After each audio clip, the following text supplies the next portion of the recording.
истории каждого народа есть трагические страницы, пронизанные болью и кровью. Одной из таких страниц в истории Ингушетии стала массовая депортация февраля 1944 года.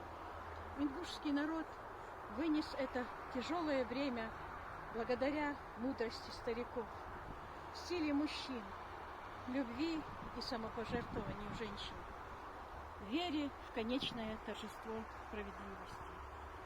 Светлой памятью погибшим в пути и местах ссылки от холода, голода и болезней стал памятник, мемориал жертвам политических репрессий.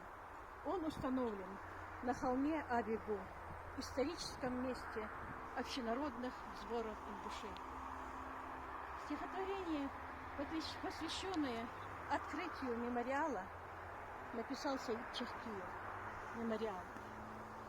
Злодею зло выходит боком, но, к сожалению, не всегда. Как гром, лавина с гор высоких, на нас обрушилась беда. Спасения нет. Закон шакалей — терзать добычу день и ночь. Они в железо нас ковали, не в силах злобу превозмочь. Стреляли, били сапогами и унижали, как могли. И плач детей убитой мамы, и крик истерзанной земли. Все это было, все мы помним. Людская память, ты жива. Мемориал, глядим бессловно.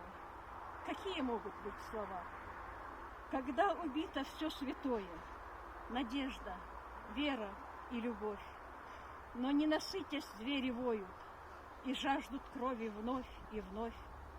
Зима, в ночи грохочет поезд, вагоны ветхие бегут. Мемориал, людская совесть, не дайте люди ей уснуть.